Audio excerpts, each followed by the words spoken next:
السلام عليكم ومرحبا بكم في قناتكم. غاليتي راح نشارك معكم اليوم وصفة الكروكي أحسن من تاع المحلات. راح نديروهم أصغر كيل على اليوتيوب غير زوج حبات تاع البيض، وثاني راح يقطع لنا كمية كبيرة.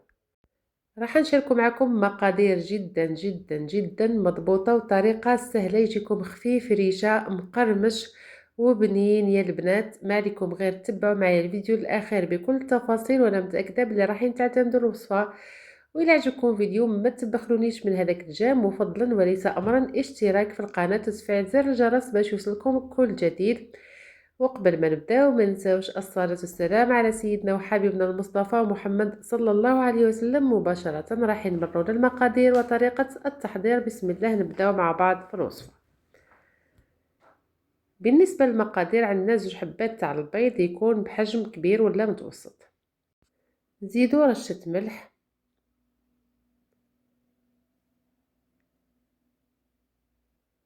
ونزيد لهم نصف كأس من السكر. قلت لكم البنات المقادير مضبوطة جدا جدا.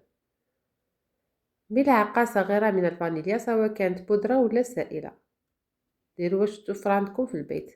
بديت نطلع فيهم بالضراب الكهربائي. اللي ما عندهاش البنات تطلع بالضراب اليدوي، لكن دير خطوات سريعة وتحاول تذوب هذاك السكر مليح مليح في البيض، يعني وتدي وقت كبير شوية في الخفق هكذا باش يجيها الكروكي تاعها خفيف. انا طلعت بالضراب الكهربائي حتى تحصلت على هذاك اللون الابيض والرغوي. يعني هنا خلاص السكر تاعي راهو داب. بديت نضيف الزيت. بالنسبه للكميه تاع الزيت انا بديت نضيف في كأس الا ربع من الزيت. نضيفوه يا البنات بالتدريج كما راكم تشوفوه هكذا باش القوام تاع الكروكي ما يهبطناش وما يجيناش الكروكي نتاعنا ثقيل. يعني الا خدمناه بالخطوات هادو راح يجينا الكروكي خفيف ريشه. هنا بعد ما كملت الخفقة البنات، هنا بديت نضيف الفارينة. بالنسبة للكمية تاع الفارينة انا دات لي 2 كيسان وربع، والكمية حساب النوعية. كاين الفارينة اللي تشرب، كاين الفارينة اللي لا. في الاول انا ضفت 2 كيسان كاملين تاع 220 مليلتر، وزدت لهم كيس واحد من خميرة الحلويات. بالنسبة لخميرة الحلويات في الكروكي البنات، كل 2 بيضات نحطوا لها كيس تاع الخميرة وهي رايحة. الا درتو 4 يعني نحطوا 2 أكياس تاع الخميرة. اللي حبت تدير كمية كبيرة في الكروكي البنات تدوبل فقط المقادير. دير فقط مثلا 4 حبات تاع البيض، دير 2 خمارات، دير كأس نتاع السكر وكأس الا ربع من الزيت، ودير فقط كل الخطوات اللي فاتت.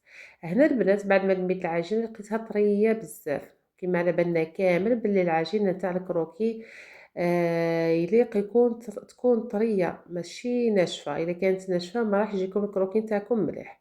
يعني لازم تخلوها طريه وتتلاصق في الايدي، وفي نفس الوقت ما تكونش سائله. هنا درت 4 كاس تاع الفارينه جاتني سواسوه. وهنا في بلاطو جبت البلاطو تاعي دهنته بشويه تاع الزيت العاديه، وقسمت هذيك العجينه لزوج حرابش درتو في البلاطو تاع 40 على 30. اذا في هذا البلاطو تاع 40 على 30 راح يجيكم الكروكي والحبه تاع الكروكي سوا ديروا فقط لزوج حرابش، وبداو تسويو فيهم بالطريقه اللي راكم تشوفوا حتى تحصلوا على نفس القوام، عفوا نفس الحجم تاع الكروكي يعني في جميع الأطراف، ونتحصلوا على سطح أملس. وهنا بعد ما سويتهم مليح جبت صفار بيضاء، زدت لها شوية تاع النسكافيه، كنت ذوبتها شوية في الماء، وبديت ندهن في الوجه نتاع الكروكي تاعي. اللي ما عندهاش النسكافيه تقدر تستعمل القهوة سريعة الذوبان، واللي ما عندهاش خلاص تقدر دير شوية تاع الحليب وتدهن الوجه نتاع الكروكي نتاعها. يعني البيضة هذه ضرورية باش ندهنوا الوجه، لازمنا ندهنوا الكروكي تاعنا.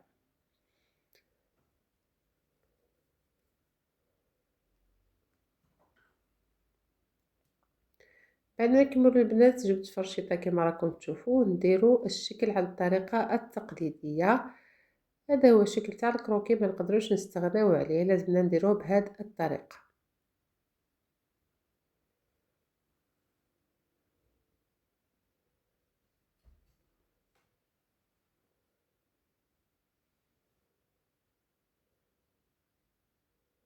انا كنت ديجا سخنت الفرن مسبقا، سخنوه على 180 درجة.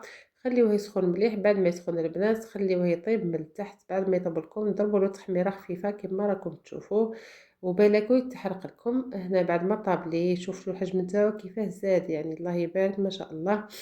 رايحه نقطعو بالشكل تاع الكروكي التقليدي المعتاد. وبالنسبة للكروكي هذا كاين الناس اللي تحب تعاود ترجعو للفرن يتحمر، وكاين اللي تحب تخليه هكذا، يعني كل واحد واش يحب. انا هنا عاودت يعني قلبته حطيته في صينية خلاف، قلبته من الطرف نتاعو وشعلت الفرن تاعي من الفوق. وبعد دخلت هذيك السنيوة للفرن حمرت الكروكي من الجنب اللي الايمن. وبعد ما كملت عاودت خرجت الكروكي نتاعو وقلبته على الجهة الثانية وحمرتها بنفس الطريقة. حمروها من الفوق فقط، يعني شعلوا الفرن من الفوق. وبالك ويا البنات يتحرق لكم، يعني لازم تعسوه كي تجوا تحمروا الكروكي نتاعكم، لازم تعسوه والا قادر يتزرب في الطياب ويتحرق. هاد الطريقة يا البنات سهلة جدا وبمقادير قليلة، يعني بأصغر كيلة على اليوتيوب، وطريقة سهلة جدا ومبسطة. وهاد الكروكي يا البنات كما على بالنا كامل وصفة من الحلويات الجزائرية الاقتصادية السهلة والسريعة، واللي تقطع كمية كبيرة ما تعاودناش خلاص في العمل. إلا عجبكم فيديو البنات ما تبخلونيش من هذاك الجانب باش هكذا يوصل الفيديو لأكبر عدد ممكن من المتابعين. هنا بعد ما حمرته من التحت وحمرته من الفوق، هاوليكم الكروكو تاعي راه واجد. شوفوا كيف جا روعة ما شاء الله، خفيف ريشة بنين فيه قرمشة من أروع ما يكون. لازم تجربوا البنات الوصفة، وإلا عجبكم خليوا لي في التعليقات إلا جربتوها، خليوا لي رسالة في التعليقات وقولوا لي رأيكم في الوصفة. إذا حبيتوا وصفات أخرى جزائرية سواء كانت تقليدية ولا عصرية ابعتولي في كومنتير. وما تبخلونيش دائما من اللجام، لازمنا اللايك، نحتاج اللايك البنات كدعم للقناة باش هكذا توصل أكبر عدد ممكن من المتابعين، وباش تكبر معكم القناة ونتشجع أنا تاني ونعطيكم وصفات أخرى. يعني عندي وصفات كثيرة للأطباق الجزائرية، سواء من حيث الطبخ ولا المعجنات ولا المخبوزات. هكذا البنات، إلى الملتقى في فيديو آخر وفي وصفة أخرى.